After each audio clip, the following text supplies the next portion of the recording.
Guys, कैसे हो? श्रावण मास में हमें कभी भी कुछ गलतियों को नहीं करना चाहिए।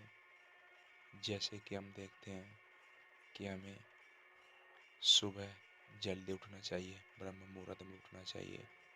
और यदि पूरे श्रावण मास में हम व्रत रखते हैं तो कुछ नियम, कुछ कायदे होते हैं। जैसे हमें मांस, मदिरा, लहसुन, प्याज इत्यादि का प्रयोग पूरे श्रावण मास में नहीं करना चाहिए। और हमें झूठ नहीं बोलना चाहिए, इससे भगवान शिव की कृपा हमें प्राप्त नहीं होती है। हमें चुगली, निंदा नहीं करनी चाहिए, इससे भी भगवान शिव की कृपा हम पे प्राप्त नहीं होती है। और हमें दूसरों के नुकसान के बारे में कभी नहीं सोचना चाहिए। यदि हम दूसरों के नुकसान के बारे में सोचेंगे तो तब भी हमें भगवान शिव की कृपा कभी प्राप्त नहीं होगी। श्रावण मास का महीना 12 महीनों में से एक महीना होता है और यह बड़ा पवित्र होता है। इसमें थोड़े बहुत जल का अभिषेक करने से भी भगवान शिव की कृपा हमें प्राप्त हो जाती है। लेकिन हम कई बार कुछ गलतियां कर बैठते हैं। हम झूठ बोलते हैं, हम चोरी करते हैं और हम व्रत भी करते हैं। ऐसा हमें नहीं करना चाहिए। यदि हमें भगवान शिव की अटूट कृपा चाहिए तो हमें भगवान शिव को प्रसन्न करना होगा।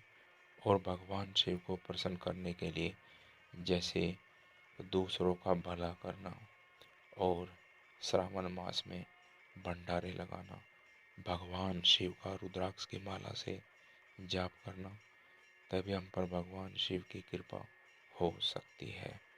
क्योंकि भगवान शिव देवादिदेव हैं, देवों के देव महादेव हैं।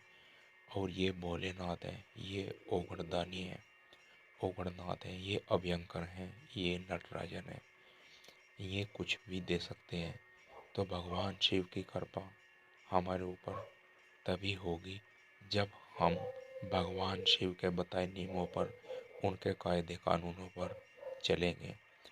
और इस पूरे माह में हमें किसी का बुरा नहीं सोचना है, किसी का बुरा नहीं करना है, व्रत का पालन करना है, ब्रह्मचर्य का पालन करना है। और जो नित्य शिव अस्तोत्रम, शिव तांडव अस्तोत्रम, रुद्राष्टकम और ओम भूर्भुवः स्वः तत्सवितुर्वरेण्यं भर्गो देवस्य धीमहि धियो यो न प्रचोदयात्, ओम नमः शिवाय, ओम हर हर महादेव, ओम नीलकंठ महादेव नमः, इन मंत्रों का हमें बराबर उच्चारण करना होगा पूरे श्रावण मास में। तो हमारी जो समस्याएं होती हैं तभी उन समस्याओं का निदान भोलेनाथ कर सकते हैं।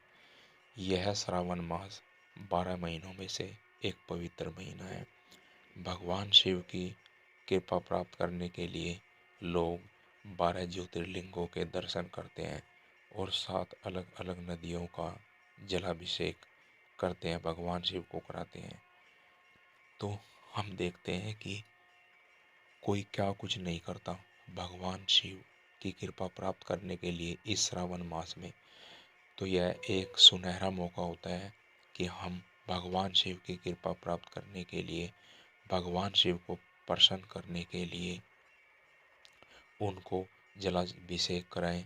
और जो पंचामृत होता है, दूध, दही, घी, शहद और शक्कर और जो बिल्व पत्र होते हैं वो भगवान को प्रिय होते हैं। बेल का फल, बेल का फल भी भगवान शिव को बहुत प्रिय है। तो हमें देखना चाहिए कि हम क्या क्या इस पूजा के दौरान क्या क्या सामग्री उपलब्ध कर सकते हैं। ज़्यादा से ज़्यादा सामग्री उपलब्ध करें और भगवान शिव को प्रसन्न करें। कोई कमी कसर ना छोड़ें इन पूरे सावन महीनों के 30 दिनों में। तो तभी हमें भगवान शिव की अटूट कृपा प्राप्त होगी। और जो हमारे जन्म जन्मांतर के बिगड़े हुए काम हैं वो तमाम काम बनते हमें उसी दिनों के बाद नजर आएंगे। तो भगवान शिव ओगणदानी हैं, आशुतोष हैं, नीलकंठ हैं, वो देवों के देव हैं। वो ही अपनी अटूट कृपा करते हैं और हमें उनकी कृपा प्राप्त करने के लिए, उन्हें प्रसन्न करने के लिए मांस मदिरा त्यागनी पड़ेगी, झूठ बोलना त्यागना पड़ेगा और हमें उनकी नित नियम पूर्वक सुबह ब्रह्म मुहूर्त में उठकर जलाभिषेक करके उनकी आरती करनी होगी, उनकी पूजा करनी होगी। तभी कहीं जाकर भगवान शिव की कृपा हमें प्राप्त होती है। हमें मंदिरों में जाना होगा और मंदिरों में जलाभिषेक करना पड़ेगा, दूध से अभिषेक करना पड़ेगा, फल फ्रूट से हमें जो है फल फ्रूट का चढ़ावा भगवान शिव पर करना होगा श्रावण मास में। और हमें जो है भगवान शिव के हर रोज़ ओम नमः शिवाय, ओम नमः शिवाय की 11 मालें रोज़ जपनी पड़ेंगी। झूठ नहीं बोलना है, चुगली निंदा नहीं करनी है, ब्रह्मचर्य का पालन करना है, मांस मदिरा का पान नहीं करना है, लहसुन प्याज का भी हमें त्याग करना पड़ेगा। तो इसी प्रकार से नित नियम पूर्वक उठकर जब हम भगवान शिव को प्रणाम करेंगे, दंडवत उनको प्रणाम करेंगे, उनके मंत्रों का उच्चारण करेंगे, शिव तांडव स्तोत्रम रुद्राष्टकम का उच्चारण करेंगे, उनका अध्ययन करेंगे, उनके समक्ष भोग लगाएंगे, तो भगवान शिव हमारे ऊपर जरूर कृपा करेंगे और तभी हमारा इमेंसिपेशन, हमारा उद्धार हो सकता है।